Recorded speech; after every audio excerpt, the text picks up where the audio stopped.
I just said, I just did this whole video, and it wasn't recording. Fuck. So my dad's always been there, man.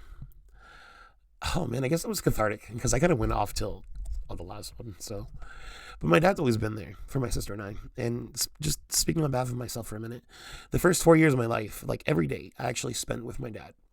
So when I got to kindergarten, the kindergarten terror was real. And I'm like, I get it. Leaving your parents is like terrifying, right? But, and I'm not sure when the divorce actually happened, if it happened before or after I went to kindergarten. I know it happened when I was 4. But the kindergarten and the going back and forth every other week, that, ha. So, again, my dad was with me every single fucking day. I guess until my first day of kindergarten. And then, oh my God, that's where my shit began. Not really. I'm just kidding. But like that was intense, dude. That was intense because I've been with him my entire life. But I will say it will definitely breed an issue of mental health that I'll have to deal with later on in life. Later on in life. Oh my God, my voice just cracked. Yeah, but yeah, it was terrifying until, you know, I saw the cardboard blocks and started building shit with other kids. Then it was fun, you know. I was always an outgoing kid. I always had so many friends. But then the divorce, you know, either in this corner or this corner it's going to be posted. I don't know which corner, but it's gonna be a card, and it's the divorce. I spoke about it like every other week. That shit sucked. So yeah, check that video. But leaving my house and not being with my dad was not fucking okay. No. Because I was just with him like every single day. And my mom, she was like a working mom. It was like a reverse household. Not to say that my dad like couldn't or didn't want to earn. He was just a real motherfucker, bro. Like. Another video, you know, I've talked about him before. You guys should know about my dad, the fucking OG motherfucking hippie. He definitely has put in more work than he's ever had to. He's right now, his life is probably like flipping multiple lives right now, man. He's on some shit. But yeah, like when he was 26, he had his own business. Or no, when he was 26, he lost his leg, but he still had his own business.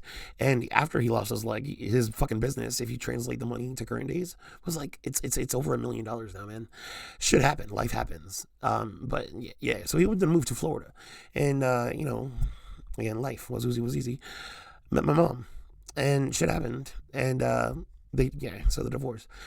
So the first house I was in with my sister was like this apartment, and I don't really remember much, except like it was an apartment, and I remember the porch, and I remember this one singular fucking moment where it was Easter, and my mom I had a big wheelie. Look it up, Google it. That fucking tricycle was the shit.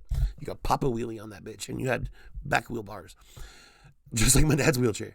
But so yeah, I had the big wheel. Yeah, it was, oh my God, yeah, the big wheel, not the big wheelie, big wheel. With the black, the orange, the red, that one. Check that shit out. And so I had that, and my mom put an egg under it, and she flipped the thing over, and she's like, oh yeah, that's RJ's favorite thing. Like, he's gonna go check it under, like, he's gonna grab that egg. Some little fucking kid grabbed that goddamn egg, and I will never forgive you. If you remember this moment and you're watching this video, fuck you. Let me know who you are, and please tell me what was inside the egg, because I don't remember. And my mom didn't tell me. But I will forever remember her asking me, like, why didn't you go for your big wheel? And I'm just like, I don't know, man. It was too obvious. So, and then after the apartment was the house. And the house was where I lived with my sister. Again, the video in the cards or whatever, whichever way. The divorce, I already kind of talked about it. But that shit was rough. Or maybe I didn't talk about it. Oh my God, maybe I will. Maybe this is the start. But it was rough, you know, like I remember having nightmares and just so quietly trying to knock on the door, not to wake up my stepdad, because like, God forbid you woke him up. Fuck you. Go back to bed. Stop crying. Don't feel shit. Oh, you're a little fucking girl. Blah, blah, blah. You know, so I always just tried to get my mom, because she's like, oh, what's wrong, honey? Like, come on, okay. Like, are you having growing pains? Like, and again, I was a fucking child. I'm not even 10 yet. And at my dad's house, it was just freedom. We go over there. You know, my mom's house was like filled with, like, the windows had fucking bars on it. It was Boynton on Seacrest, mind you. So for those who know the area, yeah, back in the day, Seacrest was fucked. Every front yard had like syringes in it, so you couldn't really go out. And then again, like our windows had fucking literal bars on it, even though they had designs. And we had to be taught like how to open the bars in case of a fire. Wild. Bars on your windows. And, yeah, so it was like InnyRJ and then like Outy92. Those were my emails, man. InnyRJ, because like at my mom's house, I could never go outside. I was always inside. InnyRJ. Felt like captivity. And then when I go to my dad's house, my email was Outy92 because I couldn't keep the word RJ because it had to be OG to my mom's house. But Outy92, it's like, yeah, I'm always outside and I was born in 92. Like, fuck you. So always being at my dad's was a treasure. And, yeah, sometimes it was a packed house. We had like 22 roommates. Like, the entire time. But there were people that needed help. Yes, some were tilted, I guess, is as far as I'll go with saying. But they taught my sister and I lessons that we never had to do certain things to learn certain lessons. We could just see and learn and accept. And so we always wanted to be at my dad's house, man. Like having divorce, like 50-50 split really fucking sucks. Because you spend 2 days getting ready, packing up to go to one house. Then you get like 1 or 2 days to like decompress. You get 2 or 3 days to be yourself in that house. And then you got to start packing again, like in the next day or two. And then it takes another like day or two to decompress. And then you're that person again at the other house for 2 or 3 days. And it just sucked, dude. And that happened for like from 4 until I was 12. And when I was 12, that's when I got to finally live like with my dad full time.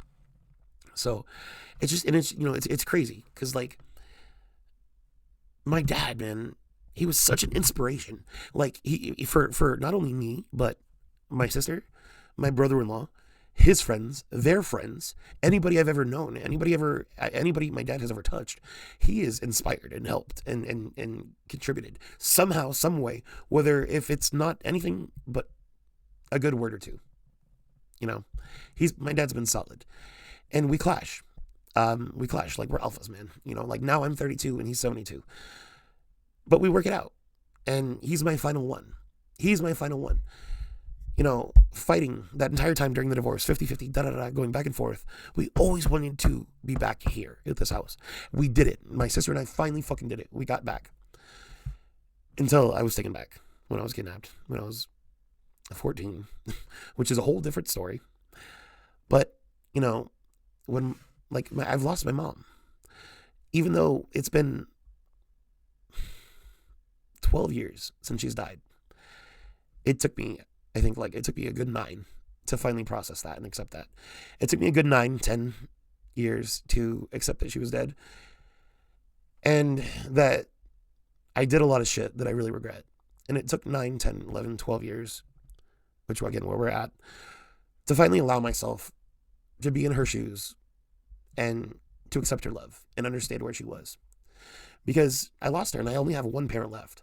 And the terror of having one parent left is insanity. Because I know I have my sister and her family, but there's not much other family left other than that. They're all fading, man. I do have some, and I really need to reinforce those fucking bonds, I guess, now that I'm saying that as I make this video. But yeah, I guess it never hit this hard till now. Like Emily, my sister. Every time Dad ever tells me like we'll still have each other, that's a real statement. Like we will. But fuck you, Dad. You're gonna be a son of a bitch if you fucking fall. And yeah, if you die, I'll fucking kill you. Fuck you. Love you, man. This is like the PS. Even if you don't have like brothers or sisters, you have friends. There are friends that you don't know what the fuck is going on with them so deeply that some of them may be wishing to want to be your brother or your sister. Like my best friends, like I've told them, like, yeah, I wish I was your brother. Even some my coworkers that I'm becoming like really, really, really good friends with, man, I would consider them best friends. And I tell them, I'm the fucking, I'm the brother you never had, man. Like, so Even if you don't have family, as long as you have resilience and malleability, as long as you don't give up and choose to survive, you're going to have a support group so long as you seek it. So I just want to put that out there. Nobody is purely ever defeated. Like, defeat is a fucking choice. Defeat is a fucking choice.